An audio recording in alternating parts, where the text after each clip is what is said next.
Okay, let's unpack this. Welcome to the deep dive. Today, we're doing something a little different. We're really focusing on just one source. It's William L. Weaver's article, The Algorithmic Oracle. Hmm. There's this really old human dream, isn't there? This idea of having a Yeah. perfect source of truth somewhere. Somewhere you can just go, get information easily, and it's accurate and, crucially, completely unbiased. Yeah, and what's so interesting and what this article really digs into is how that dream has shifted with technology. Weaver traces this whole quest starting way back in the early internet days. Remember the huge hopes for wisdom of the crowd? Oh, definitely. Platforms like, well, Wikipedia is the classic example, right? Exactly. That initial vision, it felt, well, revolutionary. Just regular people collaborating, building this massive knowledge base. The article mentions how this collective effort was meant to be the ultimate hyperbole filter. Yes, that's a really key phrase from the source. The idea was that, subjective stuff, exaggerated claims, the article uses the example, orange juice is the best drink ever, that gets filtered down by the crowd. Right, through collaboration and editing. Into something factual and neutral, like orange juice is a liquid extract of the orange tree fruit. It was about the crowd, distilling truth. And that was exciting for a while, that potential. But the source also points out where that model started, well, hitting some walls. It talks about this natural move towards more structure, moderators, approved editors. Right, which makes sense for scale, but But it could start to feel less like pure collaboration and maybe a bit more like gatekeeping. which leads directly into this concept the article introduces, the fortress in the shifting sands. It's a really evocative image. The worry is basically that systems designed to be really consistent internally, to maintain consensus. Like a fortress protecting its knowledge. Exactly. They can become rigid. They might actually get kind of blind to new stuff or challenging ideas popping up outside their walls. So they're great at defending what's inside, but maybe not so good at seeing what's happening out on the shifting sands. Mm-hmm. Okay, so you've got this challenge with the human crowd potentially building this fortress. And then, the source says, along comes this new hope, artificial intelligence. Specifically, large language models, LLMs. Yeah, the quest for that unbiased wisdom engine kind of shifts, doesn't it? From the crowd to the algorithm. So can they do it? Can these LLMs actually be that ultimate hyperbole filter, that unbiased summarizer? And that's really the core question Weaver is wrestling with in the piece. Can they synthesize all this information without the human biases, the emotions, the territoriality that sometimes affected the human gatekeepers? And that's exactly what we're going to explore today. Using the algorithmic oracle as our guide, we'll unpack this whole tension. We'll look at that philosophical quest for unbiased truth and let's say, the technical realities that make it so tricky. Okay, so the source walks us through the hope placed in crowd wisdom, how that potentially led to the fortress problem. Then it introduces AI as this, new potential oracle, but maybe predictably, it immediately starts talking about the new problems, the pitfalls with the AI approach. Yeah, it's fascinating because the article suggests the gatekeepers haven't really vanished. They've just sort of changed form. The intentions behind making AI safe or secure, they're generally good, right? But the source points out how the methods used, well, they can unintentionally become ways to embed human biases, specific viewpoints, right into the AI itself. How does that happen, though? Well, think about policies, maybe from governments, maybe from the companies building the AI, policies that dictate what safe AI output looks like or equitable output. Making those rules involves human values. And those value judgments, they can subtly steer the AI's answers, shape the information it gives you. It's like a new kind of filtering, maybe less obvious. And this is where it gets really interesting, because the source doesn't just say AI has bias, it actually breaks down how it gets in there. It lists several different ways bias can sneak into the algorithm. Right, think of it like layers. First, there's the training data. Obvious, maybe, but critical. LLMs learn from just unbelievable amounts of text and code scraped from the internet, from books, from everywhere. So all the stuff we humans have written. Exactly. And if that data reflects our existing biases, stereotypes about gender, race, culture, even just the way we talk about politics, the AI learns those patterns. It can't help it. And the choices about what data goes in, what gets left out, how much weight different sources get, those are human choices, loaded with potential bias right from the start. So garbage in, garbage out, basically. If the source material is biased, the AI learns bias. Pretty much.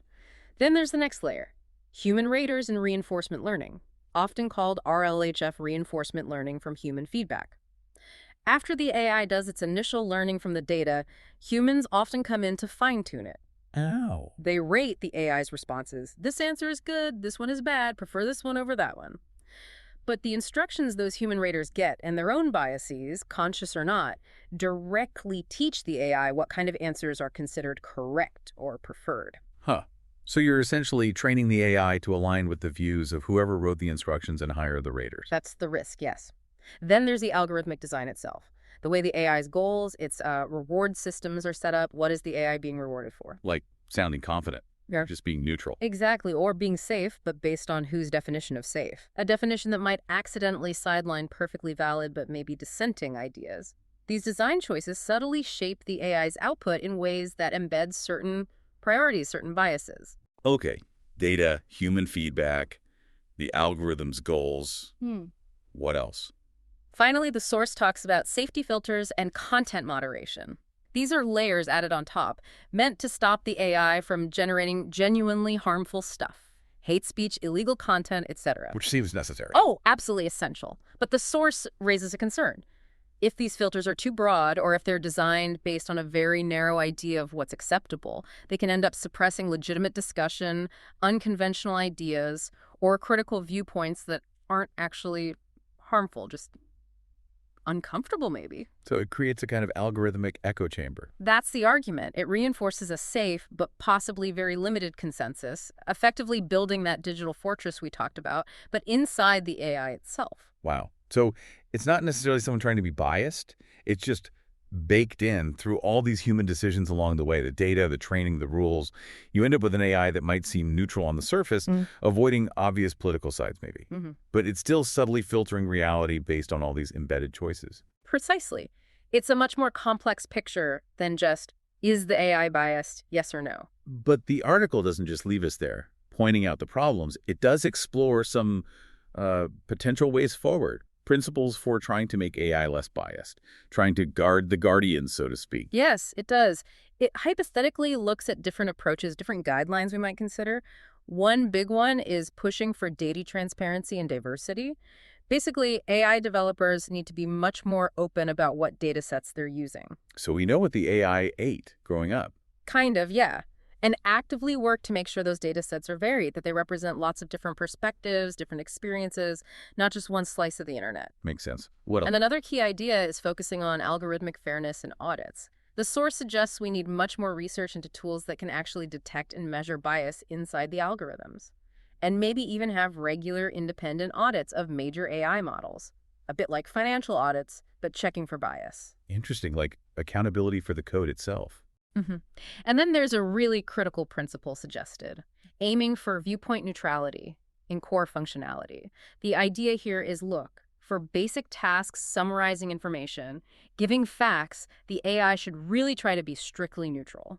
It should clearly separate objective info from opinions or ongoing debates. Get the facts, not the spin. Right. And the argument is that safety rules should be really tightly focused on preventing genuinely illegal or directly harmful outputs, not policing the ideological content of everything the AI says or summarizes. That really gets back to that original Oracle idea, doesn't it? You want the raw information, not someone's curated version of it. Exactly. And one more point the source touches on is the value of openness and competition. Encouraging open source AI models means more people can inspect the code, understand how it works, maybe spot issues. More eyeballs. Yeah, and it fosters different approaches. Having lots of different models being developed rather than just a few giant companies controlling everything could be a safeguard against everyone getting the same potentially skewed information. So transparency, audits, neutrality, openness, these all sound like good directions. They do. But maybe the most profound point the source makes, where it ultimately lands, is this shift towards critical user agency. Meaning, at the end of the day, perfect neutrality is probably impossible. No AI built by humans, trained on human data, tweaked by humans. It's never going to be perfectly unbiased. Right. The human element is always there. Always. So the source argues the ultimate safeguard isn't going to be a flawless AI oracle. It's you. The user. The Yeah. user needs to be equipped with critical thinking skills. Okay, let's pull this all together then. We've gone through this journey in the article, the Algorithmic Oracle. Hmm. It shows this constant human search for reliable information, right? Starting with that hope in crowd wisdom like Wikipedia, Hmm. seeing how that ran into potential issues of gatekeeping, the fortress problem. Right. And then the hope shifts to AI, to LLMs as the potential new oracle.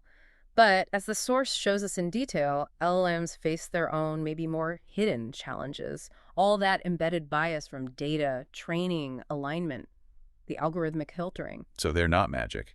Definitely not magic oracles. They're incredibly powerful tools, yes, but they're built by us on human data with human feedback, human values baked in. So inevitably, they reflect our imperfections, our biases. So that dream of a perfectly neutral, objective hyperbole filter. Maybe it really is just a dream. But I like how the source pivots at the end. It brings it back to the person listening, emphasizing this idea of education as agency. Yeah, that's powerful. The source is basically saying the best defense against bias isn't the tool itself, it's the person using it. It really highlights how crucial it is for all of us to develop our own ability to engage critically with any information source, really, but especially with AI-generated content now. What does that look like in practice, though? It means asking questions, questioning the AI's assumptions, trying to understand its limits, knowing it was trained on certain data, that it has guardrails. It means developing that discernment, being able to spot when an answer might be subtly shaped by its training or by those safety protocols, even if it sounds objective. It's like learning to read critically online back in the day, but maybe on steroids now. You had to learn to check sources, spot spin. Exactly. This era of algorithmic oracles just demands an even sharper critical eye from us. And the source's conclusion really ties it all together. This whole journey, from crowds to code, shows that any system, human or algorithmic, risks becoming too rigid, risks becoming that fortress if it can't handle new or different ideas. Yeah, it leaves us with a really important thought to chew on, drawing from the source. This quest for pure, unbiased wisdom isn't over, but it absolutely requires us to be part of the process. We have to be vigilant, discerning, critically engaged users, no matter where the information comes from, human or machine. So think about that. How do you approach information day to day?